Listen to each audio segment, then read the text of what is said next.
Hi everyone, this is Tanya from Flying Dog Studio. Thank you so much for joining me as I start a new series studying the work of Cicely Mary Barker and her wonderful little fairies. We're going to get started here using the Derwent Inktense pencil. I'm going to get a nice wash of color on here to give it kind of an aged look. Since all of the reference photos I'm looking at are aged, I'm going to give my paper an aged look. So we're going to get a nice coat of color on here with that baked earth pencil. And if you're unfamiliar with my work, if you're new to the channel, welcome aboard. We're happy to have you here.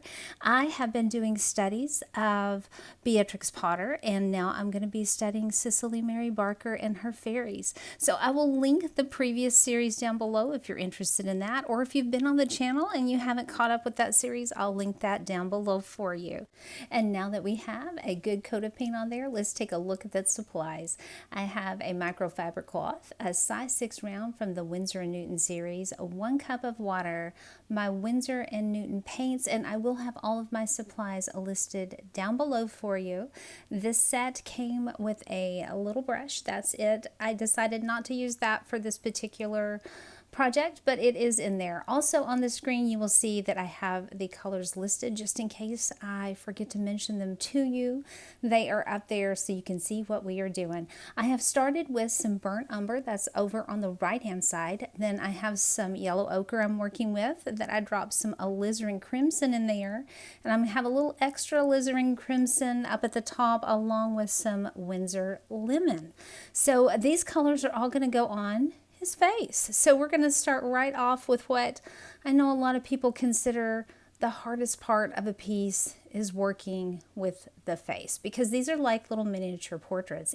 But I don't want us to think of them as being difficult. They're simply lines that we are filling in with color. And what we are starting with is that skin color that I used with the yellow ochre and the alizarin crimson. And much like Beatrix Potter in some of her washes, she did do this. So this is something that's similar between Miss Potter and Miss Barker, is that they start with some washes, and we're doing wet on dry. So I put the skin color down, and now I'm dropping these extra colors in while it is still wet. That is the only thing on this right now that is going to be similar to Beatrix Potter, because at this point, Cicely Mary Barker's art is going to veer away from the techniques that we've learned in Beatrix Potter. So I'm having to recalculate in my mind how much water I need. I'm having to recalibrate my brain and try to learn a new technique. But this is how we are going to do it, just dropping these colors in.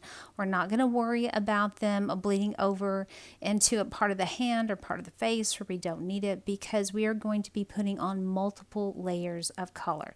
And some artists call it layers and some call it glazing. I call it layering. And I noticed that Miss Barker uses multiple light layers. And then she comes back and uses a technique similar to Beatrix Potter, which is what I like to call the dry brushing. And we will see that in part 2. And yes, I said part 2.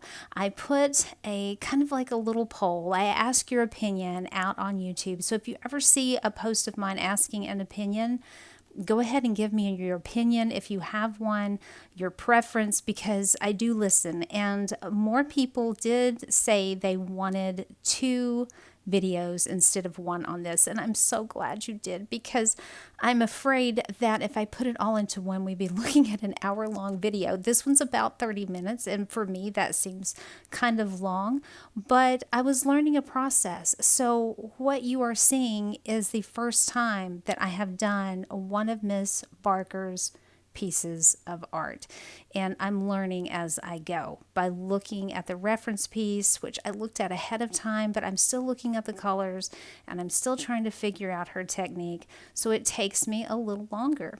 And we're going to start now with the greenery in the background, and I'm just going to let the face dry because I've put all of the colors on. I've let them kind of mesh together, but I don't want to put any more on until that is completely dry. So we're just going to work in another area, and you can see I am experimenting with colors there, making sure I can get the right shades. And I'm also, this is where I'm having to recalibrate my brain. I was going back to Miss Potter's work and how much water she had in her brush, and you're going to have quite a bit of water in your brush to lay these colors down. And I did not do wet on wet, where you wet the paper and drop the colors in. I want a little more control than that, so I'm doing wet on dry, but I'm using a lot of water in my brush. So same technique on the clothes that and the leaves that I used on the face, and I'm going to be quiet and let you watch that. I'm going to hop back on in just a few minutes when we do some more stuff.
Something that I picked up on in this piece, and I don't know if you picked up on it yet. I think you will as we go farther along, but I'm going to go ahead and mention it now so that you can see what I'm talking about. A lot of these older pieces, from Beatrix Potter through Cicely Mary Barker, I am noticing quite a bit of yellow in their palette. Everything has kind of a yellow tone to it.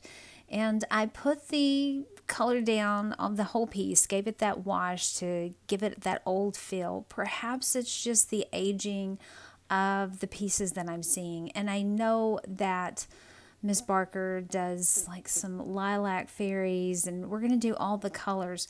But there's just something about it that has this yellowed look to it. And again, I don't know if it's because they're older pieces, the reference pieces, that I'm finding online, or if it's just the color palette that they use. But I find it interesting. So take a note of that as we go through. I don't, of course, have the same brand of paint, using the same colors that she used, as far as, I might not have the same yellows that she had, but I'm trying to match her color palette, and I noticed there are a lot of yellows in there. So I just want to throw that out there at this point so you can take a look at that too.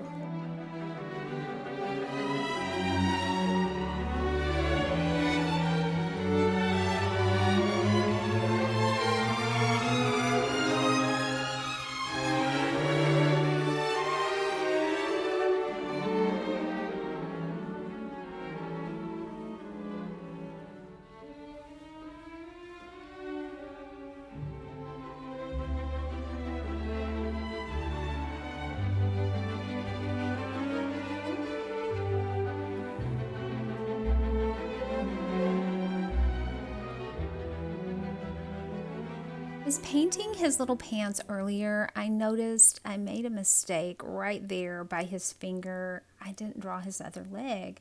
So you're supposed to be able to see his knee on the other side as well. So I'm fixing that right now. All that's dry, so I'm able to go right back over it. And I let that dry thoroughly before I did any more painting on there. So we're going to move on to the wings. And again, look at all the yellow, which I know it's the type of fairy that she has here, but it really gives it an aged look. and just that old feel using such a yellow palette. I'm starting out, and I want to mention this now because I can't remember in here when I switch brushes, but I am going to be picking up the brush that I normally use from the Royal Langnickel series. It's my size 8 round. It's their Zen series because it holds a little more water than this brush. This is a small size that I'm working on here, the paper. I think it's probably a 5x7. I'm not sure. I got this size 6 round from Winsor Newton because I was doing postcard size, which, you know, are like a 6x4.5.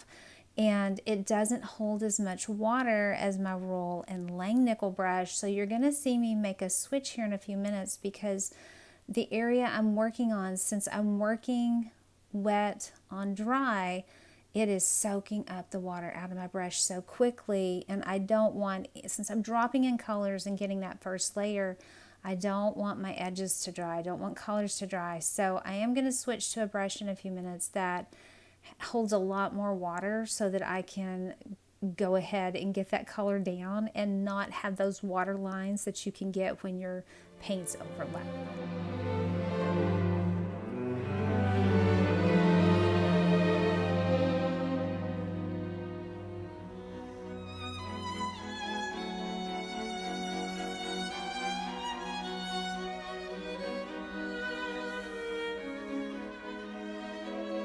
There it is. I knew it was coming up soon because I remember thinking, painting the wings, that I'm going to have to switch brushes. And you can tell, I want you to notice, I have water in my brush, I have the paint in my brush, and I actually have to dab my brush because I had too much water in it. So now I'm having to recalibrate my brain so I'll remember how much to pick up. I get used to one thing, and when I get used to it, it's like I forget what I was doing before. So having to recalibrate everything, but you can tell it holds a lot more water, and I'm able to move through and drop those colors in much more quickly in these larger areas. The size 6 is fine. It was fine for his face and his clothes because it had smaller areas that I was working in, because the lines, especially in his shirt, kind of cut areas off and gave me a natural border around areas to drop color in. But these large areas like the tree and his wings, I really needed something that held more water.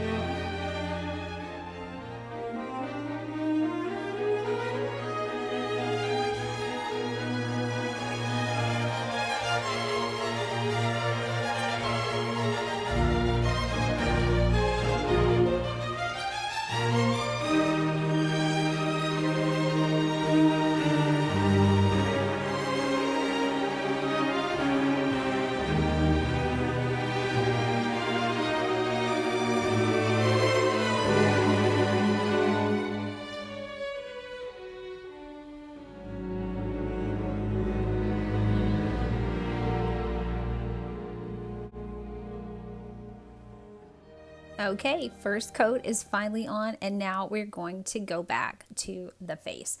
And I would say if there's anything that I could change on the face, it's the line work. And I do have a video of my line work. I wanted to talk about using 2 different pens because I use 2 different fountain pens to do the lining on this. And if you're interested in that video, I wasn't certain, not a lot of people like lining videos, but I did want to talk about the 2 types of pens that I was using. If you're interested in that, just drop me a note down in the comments and I will get that video voiced over and get that up. So I'm dropping in the color, and I've switched back to that size 6 round because it doesn't hold as much water. I'm not wanting it to move around. I want to have a little more control. And when you put the colors on, and I'm sorry, I have to turn it around. I'm really bad about turning my art sometimes, but I wanted to smooth that out a little bit. If you get too much color on, because that alizarin crimson is kind of shocking, then you can just come back with a damp brush, just wipe the color off to the side and come back and you can smooth that right off. Now, one thing, I was talking about the lining, one thing that I would have changed on this is the eye. I picked up the pen that I was using. I didn't turn it the right way, and I think there's just, in my opinion, too much ink on the eye. I wish, and it was really hard for me to tell in her piece because there are some areas in this piece, you can tell she has the broken lines in areas. We saw that in Miss Potter's work. She also has some things that she did not put the lines on. She just went ahead and painted it in and just used her pencil lines. I couldn't tell on the eye if she dry brushed in the eye right over pencil lines or if she inked some of it. So I tossed it back and forth and I decided on inking. So if I could do it all over again, which I'm not, but if I could do it all over again, I think that I would probably not ink in the eye. I think I would probably do pencil and then use some really dark, kind of syrupy, thick watercolor and come back and dry brush on top of it. And I think it would have turned out more to my liking. But what we're doing here, we're noticing the shadows around that eye. If you are doing a profile, and to me a profile is one of the hardest things to do in a portrait. I prefer to do a 3/4 view whenever I am doing my daughter's portrait. I do a portrait of her every year. I've been doing them for 26 years. This is the 27th year. We were talking about doing her portrait this year, but I like to do her at a 3/4 pose because to me that's the easiest portrait to do. A side portrait like this is kind of hard. So around that eye, you notice right in the corner of the eye, I added some dark in there. And she did that as well because we have to indicate there's a shadow there that's going to push the nose back, bring the eye forward, and angle it in just as we need it to do with our shading. So if we were shading this with a pencil, that's where we would put some pencil shading. So you have to think about that when you're adding your color down on a portrait. Would I shade this area? If so, then I need to use a little bit darker of a color in this area to put that shade in there. And notice I'm not using black. She did not use black in these areas to add her shading. She used brown, a very dark brown. There are some areas as we get farther along, there are some areas where I have to add black into my color to get a shade of that color. And it's brown that I'm going to use, that burnt umber, in order to get a dark enough shading on there. But I'm not going to use straight black on anything. That's very important on the face. That's a very harsh color. So when you're talking about skin, no matter the skin tone, if it's Caucasian, if it's African, if it's Asian, you never want to use black as a shadow on the skin tone. You want to think about blues, you want to think about browns. That's an important thing. So I kept right handy a little strip of paper, and you'll see me pick it up occasionally when I have to make more color, just to test and make certain that I have the right shade before I put it down. And all of these colors I'm using on the face, those are the colors that we made at the very beginning. But when you add layers on, when you have a layer and then it's dry, you can add the same color on top and it gets a little darker. So I'm going to be using the same colors on here. I might miss putting down the colors that especially the green, that green, I'm using the permanent sap green and the Winsor blue, and I might not put those up there every time. This time I told you I'm putting burnt umber in that. I needed it to be a little bit darker, so that gives me a little more of a forest green, but not such a blue forest green. It kind of tones it down. You can see there's a little bit of a difference there. And I'm using less water in my brush because we're now going over more to the Beatrix Potter style. And these leaves do not have as many layers of color on them as what he will himself and his wings in that tree. So I'm already switching over to some dry brushing here. Not as much water on the brush, more color than water, but we're going to switch back to having a little more water here in just a few minutes.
This little area of leaves in part 2 is going to meet with catastrophe, and that's all I'm going to say. I might put a short out for that before the video is released. And part 2, if I haven't already said it, it takes me probably about 3 days or so to edit the video and to voice over it. So if you're watching this as it is being posted, then just know several days we will be having part 2 out. So you won't have to wait a full week for that. It's just a couple of days, and then we'll have that out. And if you want to know when I post it, be sure and hit the notification bell, and then you'll get notified when I put that video up.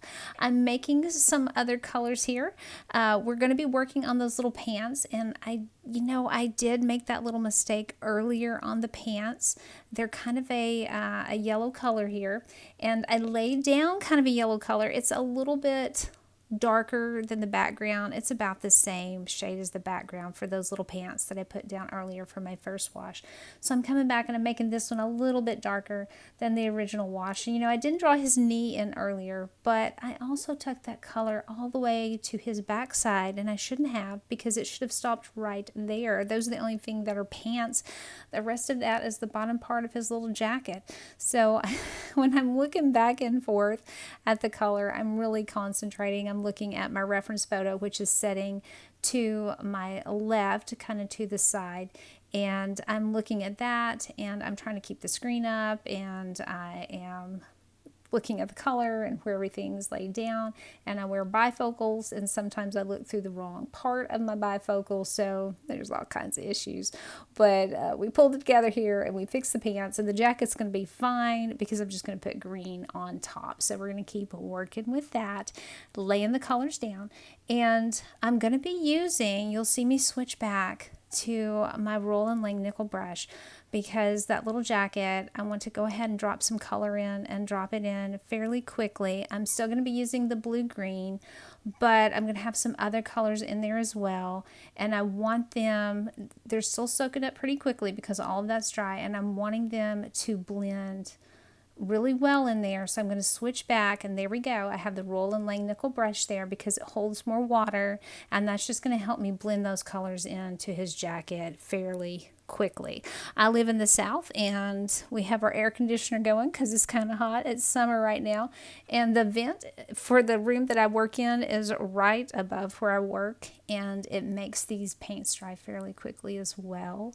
So that's another reason I switched over to that brush. Kind of my working conditions are not conducive to watercoloring at times, so I have to make adjustments in the tools that I use. Now, some of the colors underneath, remember we dropped other colors in, dropped in some yellow green and some kind of olive green, but when we drop the blue green right back on top of it, you're going to see different shades because watercolor is transparent, so we can see those colors underneath. So that's kind of a good thing. So we're going to keep laying this down and working with that little jacket, and you're going to see, again, it's the wet technique where we just drop the color in and it's all going to bleed together, and see that fix that little jacket. You'll never know that I painted it the wrong color. So thank heavens for light washes to begin with. And this is bringing us to the end of part 1. I will have part 2, as I said, up in a couple of days, and that will take us completely through the rest of this little project. Thank you so much for being here, and thank you for hanging in all the way to the end. Let me know what you think. I hope you will join along with me and make some art. I'll put some helpful videos down below, like how you can trace this instead of actually drawing it out. So be looking for those. And guys, I will see you in the next one.